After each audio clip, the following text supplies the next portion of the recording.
The movie starts off with Dave replacing his girl's father, having some good old-fashioned weaponry bonding, and that's the least he can do, because he did earn himself some points in the assistance category, damn near leading the mob from apparently the 1800s to burn Big Daddy like he was a witch. This right here was a well-deserved backshot, like it was straight from Dr. Miami's syringe. And it wasn't even 2 minutes into the movie after he states he was done being a hero because it was too dangerous, was his ass upstairs in his room putting on his costume. Like, my guy, you gave in to literally no temptation. The world is brimming with heroes. They are good. They don't need you to get your ass beat until the villains get tired and give up. There's enough plays on the court now. The bench needs a little warmer sometimes. In fact, there's a movie called Bench Warmers, so it must be a covenant title to someone out there. He knew he was so ass he needed Hit Girl, this 15-year-old girl, to be his Batman, so he could comfortably live in his Robin role. Nigga did not mind being a sidekick. She was great at delivering the fist and bullets, also knives and swords of justice. But come on, Dave, you're like a super senior ditching school in the back of a cab with a freshman trying to convince her to be your Batman. Do you not hear the problem yet? So after Dave training montage, Hit Girl had a lot of work whipping him into shape. You would think he would be good now, right? We'll see. But first, the cameraman shifts over to what we like to refer to as a school threat. Everything about this man screamed manifesto. This nigga had Google Docs open right now, spilling his grievances about the world into MLA format. Chris was throwing a tantrum because his mother deleted his Vivo recording of a news segment pertaining to Kick-Ass. Nigga, what about YouTube? They were documenting the hell out of his escapades in the last movie on the tubes. Just go there. And she was just straight up ignoring him. That was a big mistake. He ended up deep-frying her like a Thanksgiving turkey, turning full Gordon Ramsay. She was no longer gonna stand in his way of schizophrenia, turned her ass into a 3-course meal. I was gonna skip this scene, getting more into the action, but watch this. My daddy was never afraid of dying. Look where that got him. Nigga, you were like the Blue Cross Blue Shield, but instead of handing out aid relief, you brought this nigga soul relief. He couldn't see his mission through because of you. My bad. Let's move on. After Kick-Ass brief training, he was put on an op by Hit Girl to test out his new limits. Had him out there cosplaying as Vanilla Ice and a pimp named Slipback with a Portora earring. And what in the Gotham City is going on? Nigga, it is broad daylight. What about his attire screamed, rob me? This nigga was wearing an entire catalog of Temu jewelry, dripped down in Party City attire. This is what people decide to do? Job applications are too tall of a task to conquer with a pen? Now give me the bags before I make you suck my fat cock. Huh? Whoa, what's going on? I think this nigga's going against the script. His comrades in crime wanted Dave's assets, and this nigga just wanted his ass. Okay, maybe Eminem in the back wanted a little taste as well. Had his hands rested against his crotch, damn near shaking like that dog in front of that fried chicken. I knew instantly they was on some freaky timing, because this chain was more UTI yellow than a leprechaun gold yellow. Dave felt the hairs on his cheeks start to rise from the sheer danger he was in. This was getting a little too shark-shaped redemption. Dave had to cast off the first hit, had the booty whisperer hitting to crank that. I never seen a nigga Superman mid-fight, and I don't know if this was their first mission being a collective, the Booty Quartets, but they were just falling with barely anything being done to them. I mean, he did start to put the work in. My guy was moving between the four of them like Riley Reid on a set of Black. Man was out there moving like he was trained by John Wick. Disarmed a knife, was looking too clean, but grabbing that weapon was his downfall. Man got the beats put on him like a FLL Studios timeline. Dave's elbow spun until nap time. Then that was all she wrote. Hit Girl had to show up and show out. Forget Hit Girl, she was on Pootie Tang timing. Belt to ass, completely beating ass like a dad who had one too many Heinekens, but her opponents were toilet water after a Taco Bell mukbang. Why did he run over like he was afraid to toss a punch?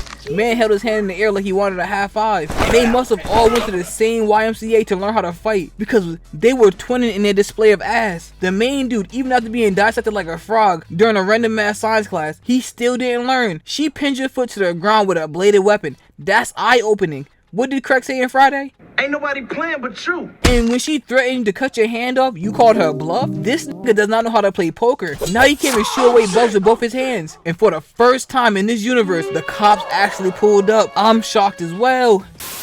After Hit Girl was caught by her foster father, she quit being Hit Girl. And her and Dave had a falling out in the middle of the school, which led to some confusion. Had niggas thinking he was the Salvatore brothers, old as hell chasing a high schooler. He ended up losing his girlfriend. But if you ask me, good riddance. She was cheating on him. We do not need a community girlfriend. Imagine your girl being a library book. How many niggas checked her out? I'm good. So after the heightened high school drama like it was an episode of The Secret Life of America Teenager, we get to the conception of the movie's main antagonist. School threat, top of the list, Chris, cosplaying as his freaky ass mother. And I know she was sweating that bitch. And I know for a fact he did not wash it. Man's over there absorbing her essence and his freaky declaration of villainy. His nickname, just 3-point shot the scene to the next level of freaky. Like, it was not cool. Man was dressed like a bad bitch, so he must have felt like a bad bitch. So after Kick-Ass partnership with Hit Girl dissolved faster than Lance Armstrong and his sponsors still needed a partner, and got the person who created their very first Fortnite dance, Dr. Gravity. And the first time they met up was the first time they teamed up. These two goons legit spawned in on bullshit. Like they had no other purpose for leaving the house besides committing crimes. These two niggas were the first Kick streamers, live streaming themselves committing assault. They walked down on Kick-Ass, hoping beating on him will garner some of that oh so elusive clout. Listen,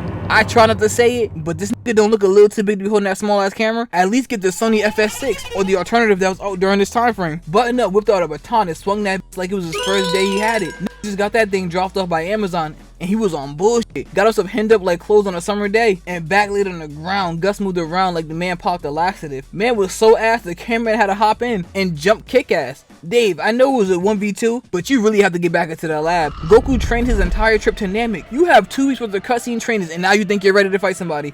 Look at him. Look at him. Dr. Gravity returned from the bathroom and was instantly locked in, saving Kick-Ass day 1 meeting him. And the two of them started moving like prime Hardy Boys, fighting back the 2 bums until a more just spawned in. This city needs martial law or something. There are too many niggas on bullshit and not enough people working. Not enough people working. And what did I tell you? School threat. Man robbed the store while rich as hell so it can go viral.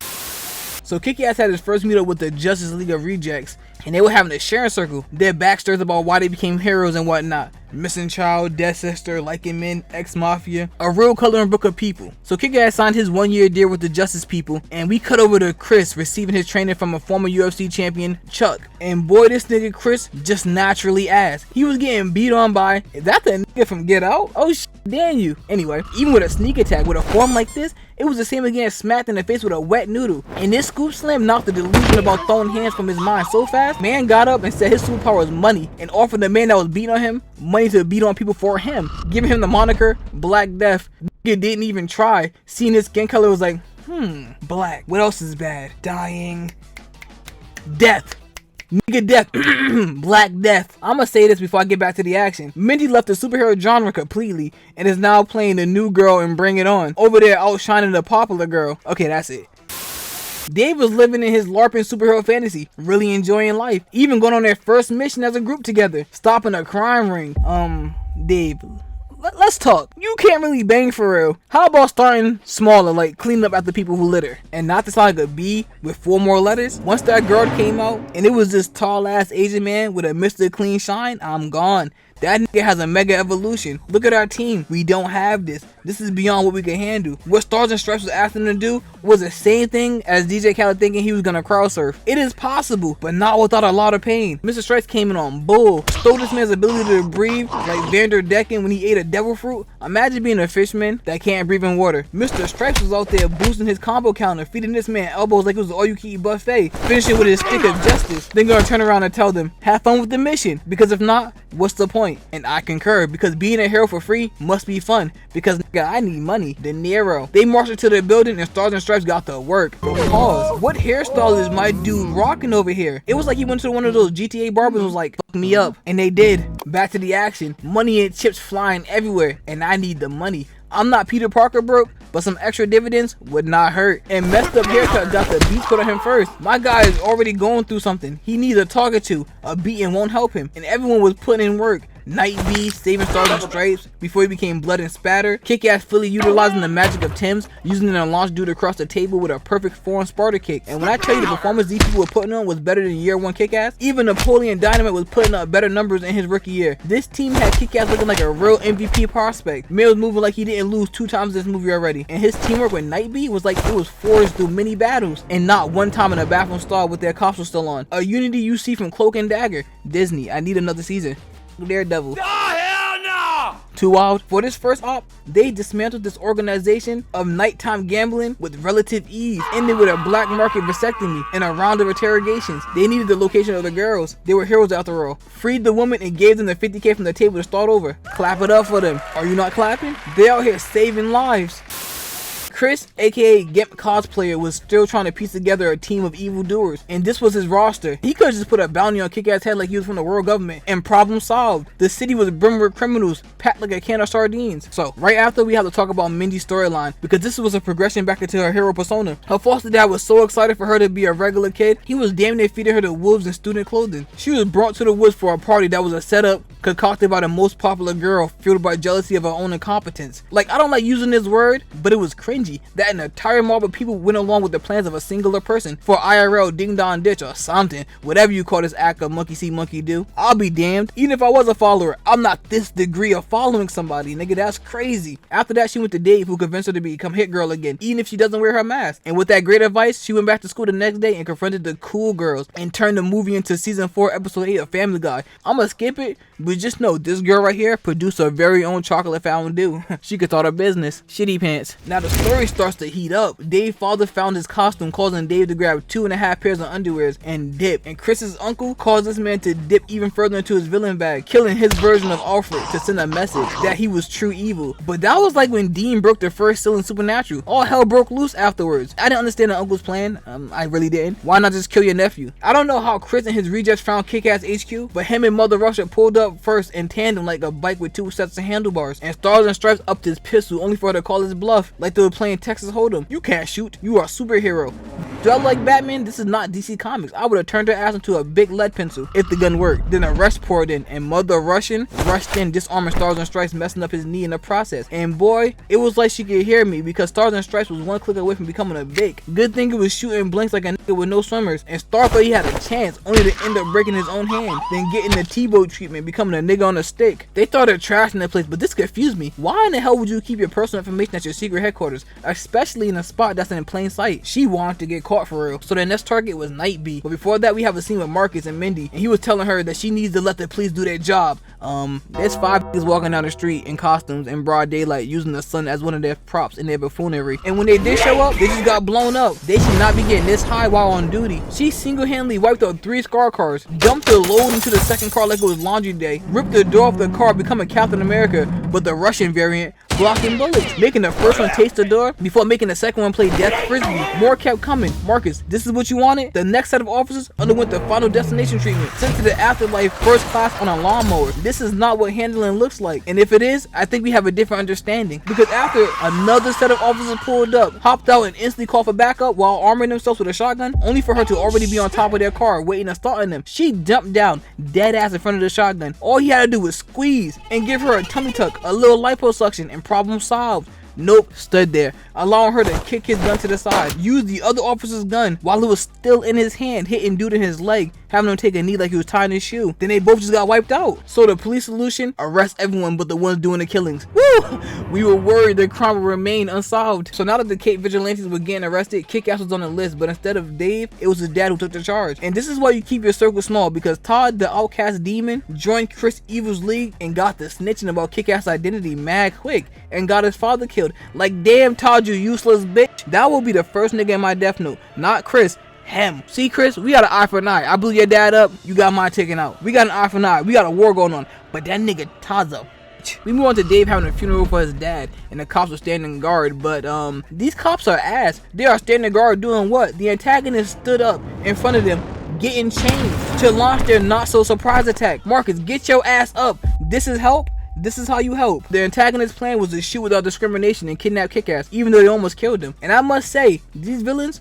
were ass. Air quotes around villains. Niggas was like a BBL when the thighs don't match. The entire kidnapping plan was cut short by Hit Girl in a peacoat. She was flipping, sliding, dodging, and killing effortlessly. Turned her rescue mission into American Ninja's Warrior just for a little fun. And after that, we cut to the final showdown. Kick-Ass and Hit Girl readied themselves, and she gave him a syringe of that gamma radiation or something magnificent. The final battle was like a gang battle. Everyone was just going crazy, but Black Death going off that fast was wild. Man didn't even get a hit off. But Hit Girl and Mother Russia was having a battle for real. Mother Russia was moving and dodging like she wasn't 6'3", batting Hit Girl back like a home run, making her the second person in the movie to hit that crank that. She was really little girl in Hit Girl. Again, another dodge. Mindy, come on. Your target is dumb big. It must be tough out there, being the only competent one on the field, having no real help for real. Getting Sparta kicked like Mother Russia was trying to turn her into a field goal. Kick-Ass over there playing around. Chris should already be with his mom and dad taking a family portrait in the afterlife. No way it should be an ordeal to handle this degree of trash. This nigga is wearing his mother's clothes from Adam and Eve. Hit Girl was tired of being the only girl hitting a fight and up the fire, only for Mother Russia to spawn in a human shield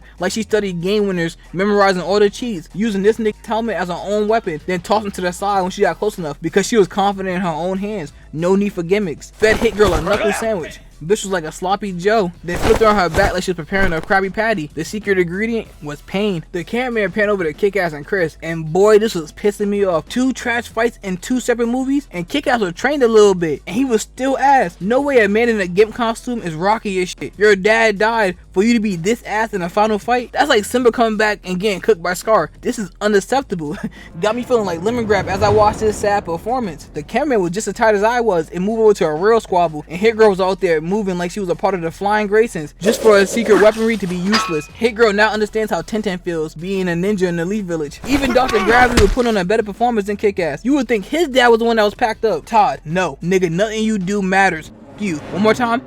You. I need to stop cursing for real. Back to the real squabbles. Hit Girl finally got off a hit, but it was like a bullet against a Cybertruck. If the Cybertruck was actually good, nothing she was doing mattered. It was like she was trying to win a fight in her dreams. And I don't know why the camera cut back to Dave's and Chris cat fight. Every time I see them, it pisses me off. Like, I know it's his movie, but it's pissing me off. Hit Girl and Mother Russia was down there making a movie, a masterpiece of hands, and they were up there playing a game of cat and mouse. Like, why slow-mo this? It wasn't cool. Not gonna lie, not wringing his ankles, clap it up for him. But that's it. His performance was hot crust buns. Hit Girl was running off walls, and it still wasn't enough. Somebody help her. I know y'all see her getting cooked. Come on, Mother Russia has a finisher. Somebody do something. Never mind. She would do it herself, being the only competent one. Once she got her dose of Miracle, she turned the tide like a worker zoning the laundry detergent aisle, standing there eating the same knuckles that had her experience the itis earlier. She can't get enough. Then picked up a shard of glass and got the slicing and dicing. She was moving around that glass like she was a glass bender. And the cameraman had the audacity to cut back and forth between the fights like it was the same caliber of feats. It wasn't. They had the weakest squabble in movie history. Anyway, Chris being eaten by his own shark. Kick-Ass really had no squabbles for real. But yeah, clap it up for Hit Girl.